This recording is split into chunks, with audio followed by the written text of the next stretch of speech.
وہ وقت جب کرامتیوں نے حجر اسود چوری کر لیا، 22 سال خانہ کعبہ حجر اسود سے محروم رہا، واپسی کیسے ہوئی؟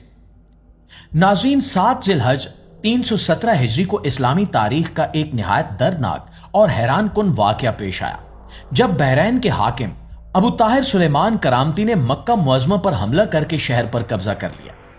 اس حملے کی شدت اتنی زیادہ تھی کہ اس سال حج بیت اللہ مکمل طور پر منسوخ ہو گیا اور لاکھوں کی تعداد میں آنے والے مسلمان عرفات تک بھی نہ پہنچ سکے۔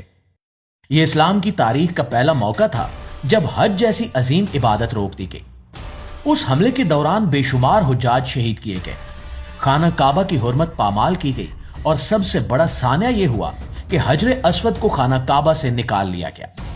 جی ہاں، ابو طاہر کرامتی حجر اسود کو اپنے ساتھ بحرین لے گیا۔ مسلمانوں کے لیے یہ صدمہ ناقابل برداشت تھا، کیونکہ حجر اسود صرف ایک پتھر نہیں بلکہ جنت سے آیا ہوا مقدس نشان ہے جسے رسول اللہ صلی اللہ علیہ وآلہ وسلم نے بوسہ دیا اور جس سے وابستہ عقیدت ہر مسلمان کے دل میں موجود ہے۔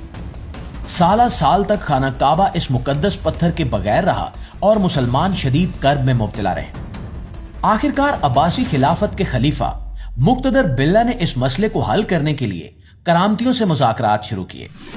طویل گفت و شنید کے بعد یہ معاہدہ طے پایا کہ 30,000 دینار کی ادائیگی کے بدلے حجر اسود کو واپس کر دیا جائے گا۔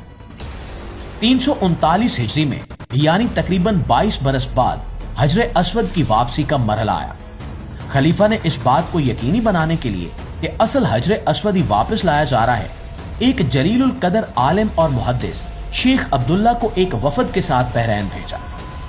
علامہ سیوطی کی روایت کے مطابق جب یہ وفد بحرین پہنچا تو ابو طاہر نے ایک باقاعدہ تقریب منعقد کی اور ایک نہایت خوبصورت غلاف میں لپٹا ہوا خوشبودار پتھر پیش کر کے کہا کہ یہی حجر اسود ہے۔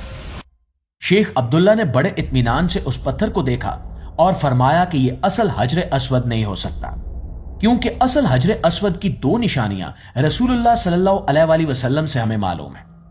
پہلی یہ کہ وہ پانی میں ڈوبتا نہیں، اور دوسری یہ کہ آگ اسے گرم نہیں کر سکتی۔ آزمائش کے طور پر اس پتھر کو پانی میں ڈالا گیا تو فوراً ڈوب گیا، پھر آگ میں رکھا گیا تو وہ تیزی سے گرم ہو کر پھٹ گیا۔ شیخ عبداللہ نے صاف لفظوں میں کہا کہ یہ جعلی پتھر ہے۔ ناظرین، اس کے بعد دوسرا پتھر پیش کیا گیا لیکن اس کا حال بھی وہی نکلا۔ آخر کار تیسرا پتھر لایا گیا جو سادہ تھا اور کسی خاص غلاف میں بھی نہیں تھا۔ جب اسے آگ میں ڈالا گیا تو وہ ٹھنڈا ہی رہا، جب پانی میں رکھا گیا تو پھول کی طرح سطح پر تیرنے لگا۔ یہ منظر دیکھ کر شیخ عبداللہ نے کہا کہ یہی ہمارا اصل حجر